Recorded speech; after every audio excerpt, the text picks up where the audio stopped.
Hey, folks, Quill18 here. Welcome to Age of Wonders 4. First of all, let's make sure I'm properly beheaded. There we go. We're looking pretty good, I think.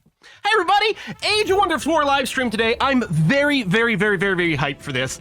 I've been playing a whole bunch of this, a little bit over the course of the month, a bunch this week. Actually, this week I've been playing it like it's my job or something. Put a lot of time into this game. I normally, we're going to disclaimer this is a pre-release version. We're going to talk about that. This is a sponsored live stream. Shout out to Paradox Interactis, apparently is the way I spelled it in the what game. Paradox Interactive for sponsoring the stream. They're the publisher of the game.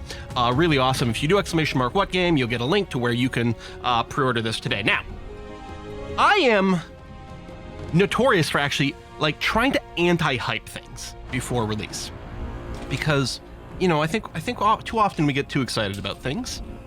And, you know, sometimes they come out and they're not that great. With the caveat, of course, again, this is a sponsored stream. I'm really liking Age of Wonders 4. I think it shows that this is a mature franchise built on an excellent engine. This is basically the same engine as Age of Wonders Planetfall, but with the real charm. I don't know what it is. We were having a discussion about this in a Discord the other day. I don't know why, for some reason, 4X, like ground-based 4X games, in a sci-fi setting, don't tend to click very often. Other than maybe Alpha Centauri, I don't know. Planetfall was an excellent game, but there's something about the fantasy setting that just works so well for these 4X games, like ground-based 4X games, as opposed to, you know, your Stellaris and your Master of Magic, for example, right? Which is, or sorry, not Master of Orion, which is in space, right? Those work fine. But the ground-based ones, for some reason, the sci-fi ones never click the same way, and fantasy is just so good. I think it's because the layer of like magic and magic spells really works well. It really integrates well with both combat, especially when you've got tactical combat like in games like this, as well as the management side of things. I think it just clicks. It's great flavor, but mechanically it's also really strong. So it's quite good. So yeah. So anyway, I'm very excited for this. Or maybe it's just me. Now, I mean, I played a bunch of Planetfall, but I am going to demolish my Steam top played list with Age of Wonders 4. I'm pretty confident in that. We'll see. Again, this is a sponsored stream. You should always be a smart consumer and all those, but I've been very excited for today's live stream. Boo, boo, boo. Never heard of this game. What is it? So it is a 4X game. So if it's like a civilization game, but with magic and dwarves and things like that. You know, who needs real history when we can go all Tolkien up in here? How long is the stream? So our Saturday streams are 4 hours. The sponsored part of the stream, I am to stream at least 2 hours, and I'm only supposed to go like to sort of the end of the early game because we've got another stream on Thursday. So we got to save something on Thursday is basically it. Otherwise, I have no restrictions on the gameplay currently. Yeah. So, I mean, we'll see exactly how much we do, where we end up in all this, but I'm very excited. I'm talking a little bit to give people a chance to get into the stream. We are going to jump in, though, because we do have some time. I do want to give a big shout out to everyone who subbed, resubbed, and all the gift subs that came in today. I'll try to do a read when we switch over to the non-sponsored part of the stream after, but thank you very much. Thank you for getting the hype train going on. I mean, in general, it's always good, and that's always good for these sponsored streams, because then, you know, the sponsor's like, hey, we should get this Quill guy to do some more stuff. And that's always excellent. All right. So we did actually technically stream Age of Wonders 4 once before. We made this beautiful custom race over here, our Mountain Sprouts, and that's who we're going to be playing today. Now, since making the Mountain Sprouts, I've played a lot more of the game. Whether or not it's the strongest combo, I know it's flavorful. It's not a bad combo, but I've played a little bit more. We've got a bunch of like pre-made official worlds. Some of them will have these story settings and things like that that you can progress through as well. But I think for this, we're going to go with just a custom realm. Just a wide open, procedurally generated baseline experience. I think is going to be the best thing for this kind of vibe. So we're going to go with everything standard. We're going to get the baseline experience, make sure we're groovy with everything. See, if I make a big map, then we're not going to do enough in the amount of time that we've got. So we are going to go with a standard map. 7 players is a lot of players. Normal difficulty, sure. Classic turns, sure. There's also advanced settings we can do, including there's different biomes and things that you can load in, and you can unlock more of them through the Pantheon system, which is fantastic. Oh, we couldn't show this off last time.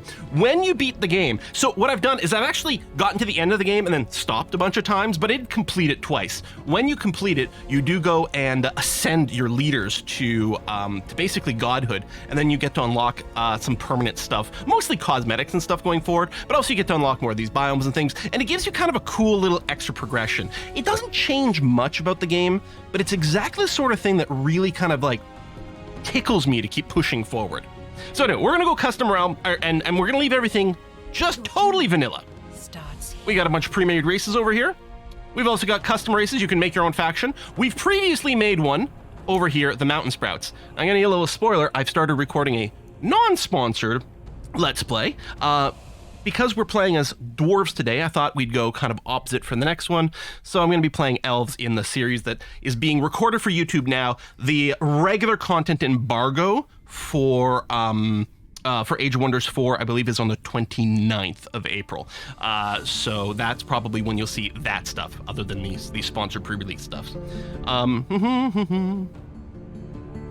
Yeah, so originally there were supposed to be, so this hat that I'm wearing, this hat that I'm wearing here, and the glasses on my character, this is a custom cosmetic made specifically for me. The intention was to have this available as a drop today on Twitch, because there's some kerfuffleage with some of the distributors and partners and things like that on, that's the publishing side of things. They actually couldn't run the drops today. We're hoping to maybe run them on Thursday, but if that doesn't work out, these custom cosmetics are still going to be available in some other form. They'll just be available as, they're working on it. I don't know what the technical details were.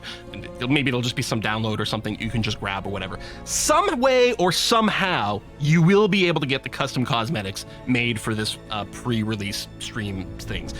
The other content creators also have some custom cosmetics. Some way, somehow, you will be able to get them. Just no Twitch drops today.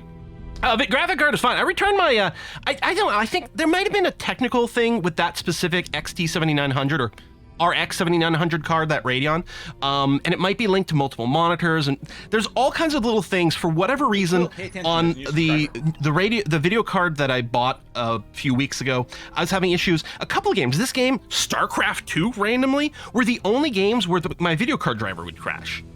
It's like, why would the video card driver crash on like 2 completely unrelated games? Actually, I had an issue once in Microsoft Flight Simulator as well. It was really bizarre. So I just returned it, and I'm back on my RTX 1080, and it's like, perfect. Anyway, let's go ahead. We're gonna select our mountain dwarves. We'll load into the game. We'll talk about these traits once we're into the game. Bam. Video card hates RTSs. Yeah, maybe. It might have been a driver thing. It might have actually just been like, there might have been a physical defect on the card. So it's possible. Boop, boop, boop, boop, boop, boop, boop, boop, boop, boop. All right, so we are playing as Quill 18 here.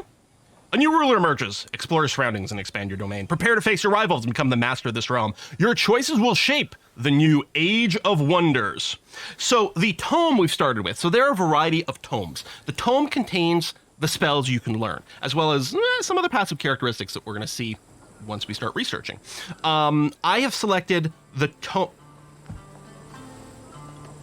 These are not my correct dwarves. Hang on a sec. This was... I had done an experiment and tried a couple of different configurations. Hang on. These are not the dwarves we made before. Oh, they're wrong. My bad. Dwarves, industrious is correct. Ancient Wise One. I really like this trait. But the dwarves we made previously were great builders over here. Let me just reset that, and again, we'll talk about these traits once we get in the game. Here are the tomes that you can learn, and these will determine your starting spells. We, because we're on brand here, are starting with the Tome of Rock. There's my champion here, and we're all good here. Excellent. Yeah, that was me trying different configurations, but it wasn't on brand properly, right? even though I think it was a very strong combo. There we go. We're back in here. Huzzah! All right. Oh, no, there's still coast over here. My passives are there. Yeah, tough and defensive. Runesmith, great builders. People keep saying we forgot our passives.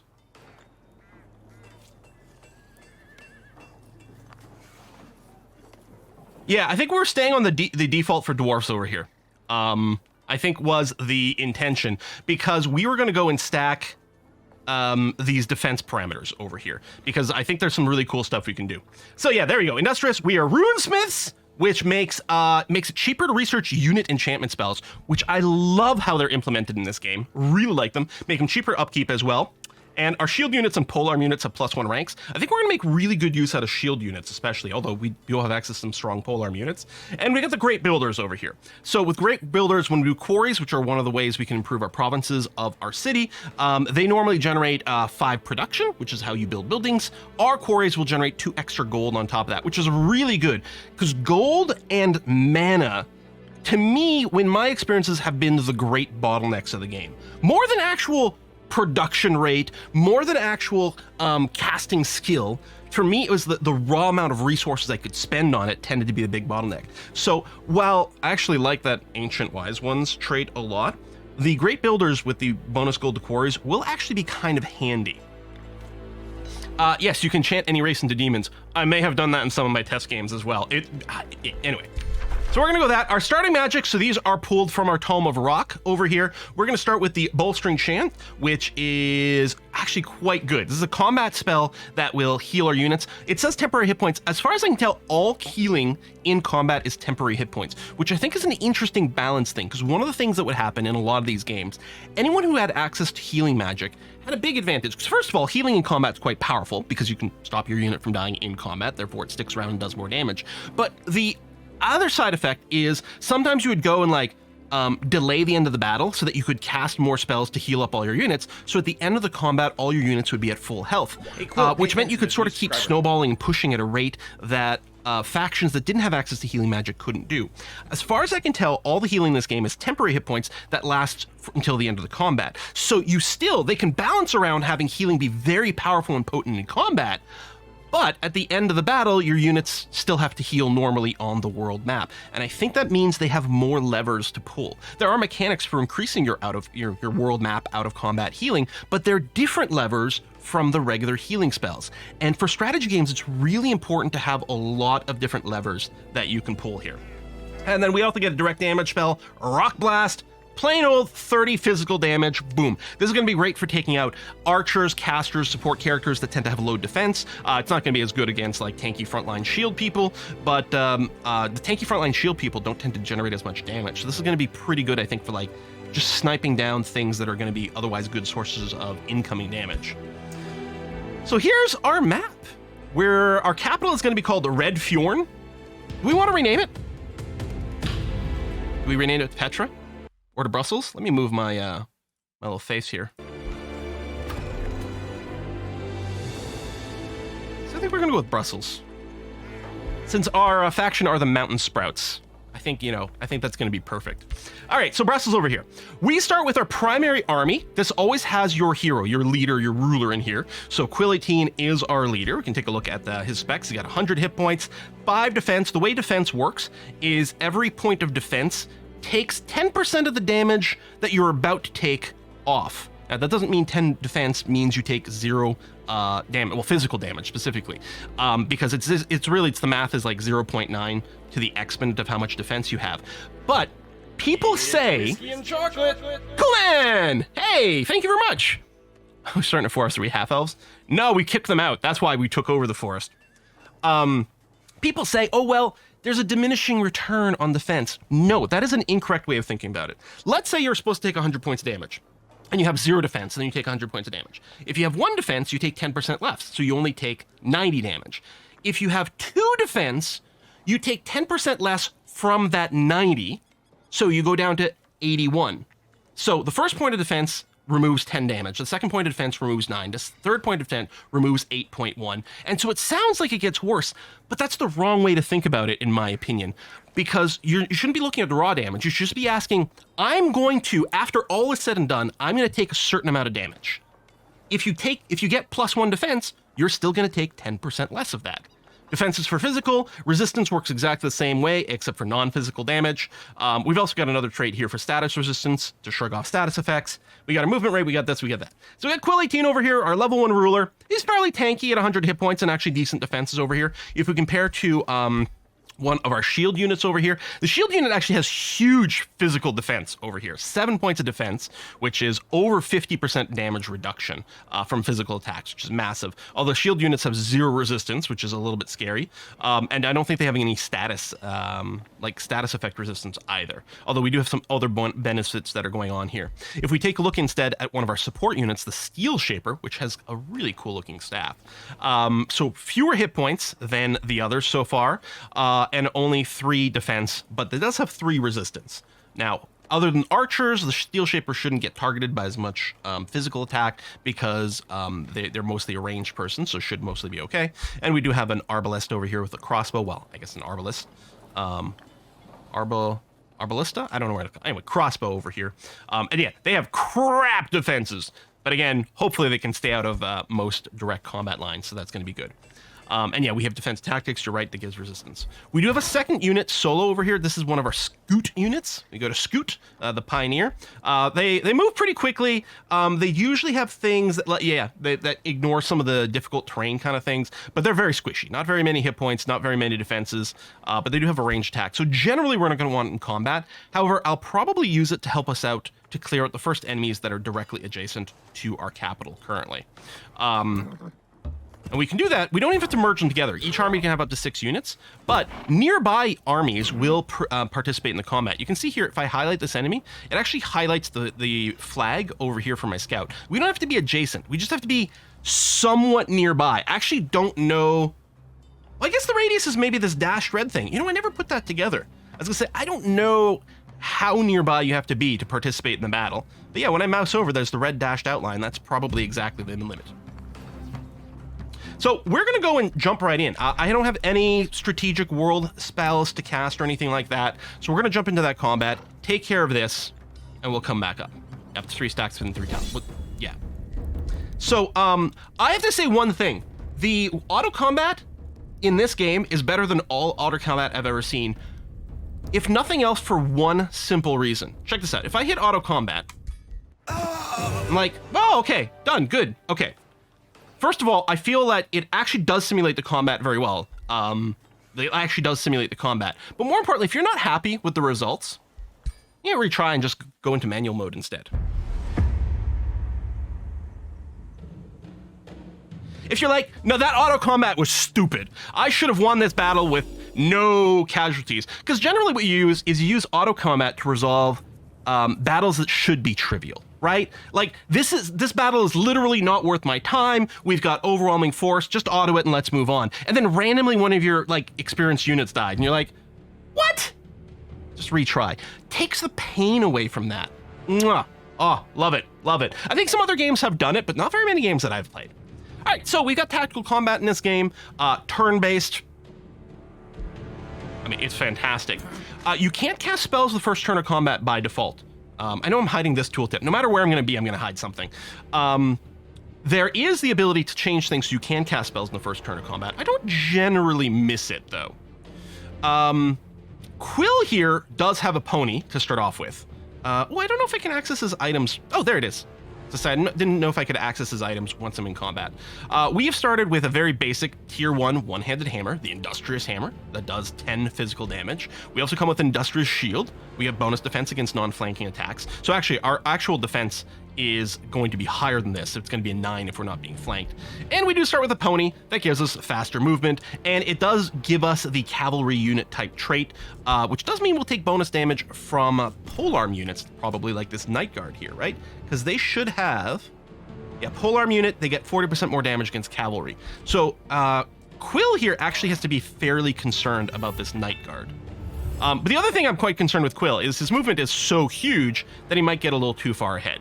And our dwarves are particularly good, the way we've got ourselves set up, we are particularly good when we're standing next to each other, because we have defensive tactics, give us +1 defense and resistance when next to a friendly unit with defensive tactics. They don't, like, inter-stack. You can't get more than the +1, but that is actually quite nice. So what I'm going to do is I'm going to start by moving the anvil guards here, my swarty, shieldy boys. And yeah, it looks like if I go here, I'll be able to put this guy adjacent. So that's going to be the plan. We're going to move you up here, and then we can't attack, so I'm just going to go into defense mode, which gives us another +2 to all of our defenses, and immunity to flanking. And adjacent friendly units get +3 defense, which is going to be great. Move you up over here. There you go, defensive tactics, shield wall is all kicking in. We'll put you in defense mode as well. Our Steel Shaper does have some spells. So in addition to being a ranged attacker, we also have, by default, the Strength from Steel. This lets us strip off, it's a little bit pro and con, because what it does is it strips off all the stacks of bolstered defense and bolstered resistance. You can have up to 5 stacks of each one of those. And then for each stack lost, it gives us a bunch of temp hit points and 1 level of Strengthen. Strengthen gives you 10% more melee damage, and it can stack up to 5 times. So it's actually quite potent. We also have the Grant Defense, which gives you 2 stacks of bolstered defense over here. And I think most abilities, most debuffs, like if you put bleeding or poison on something, as well as most buffs, I think by default have a duration of 3 turns. So I think the bolstered defense would in fact stick around for 3 turns as well, which is actually pretty compelling.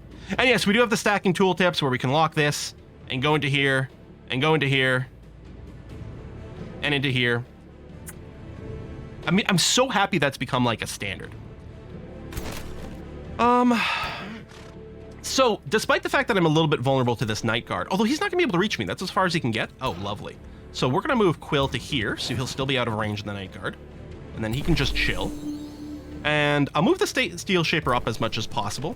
And I guess I don't even have to use my Grant Defense because we're not gonna be attacked this turn. They don't even have a ranged attacker. So I'll just do this, which does enable warding, which gives us more nearby buffs. We'll move our Archer a whole bunch up. Again, the Archer is fine, no one can reach him. But I still might want to sort of tuck him in behind some things, just for now. And then the Scout, just check these ranges again. Now we're good. So the Scout's going to move up to here, and then chill. Okay. Oh, then I guess I should end my turn. Ba-da-da-bum. All right, so now the actual round of combat is starting. I'm still worried about Quill dealing with this Night Guard. Now, this Night Guard does have a retaliation available. So if we attack him, he will hit us back 1 time. So I really don't want him to hit Quill back because Quill will take bonus damage. So what I'm going to do is I'm going to run in here with my Anvil Guard, attack him from the side, and that should expend this guy's retaliation attack. There you go. No longer has the sword. So Quill is going to come over here, which should also... this guy might not be flankable. I think he's on defensive stance. Now, this will open up Quill to an attack next round, but that's probably fine.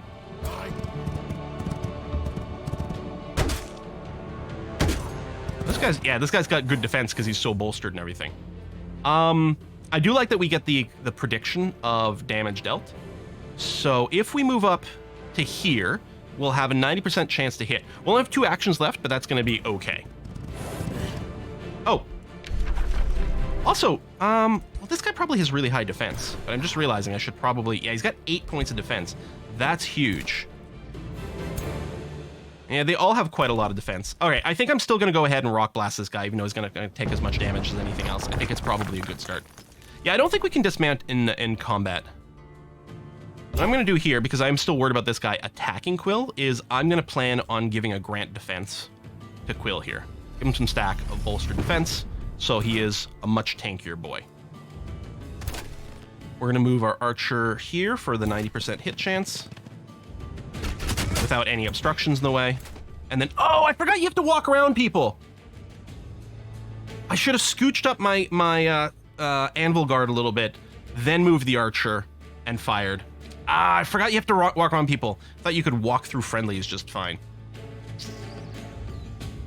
Hey, Quill, oh well, that's a shame, but not a big deal. He's still going to be adjacent to Quill, which means he's still going to go and boost his defense. And that was the important part. Oh, I didn't use all of my Scout's attacks. There you go. right, I think that's that. I don't think there's an undo button. Now, in the interest of time, I won't be hitting the auto combat button, but when we get into the manual battle going forward, I will be making use of this auto combat quite a lot, just because it's going to go a little bit faster. What I'll probably do is evaluate each round. Do I want to move anyone away? Is there anything critical I want to do? Any specific spell casting I want to do? And then after that, go and do something else. Now, we do have some people with who have taken a little bit of damage. I could bolster enchant this guy.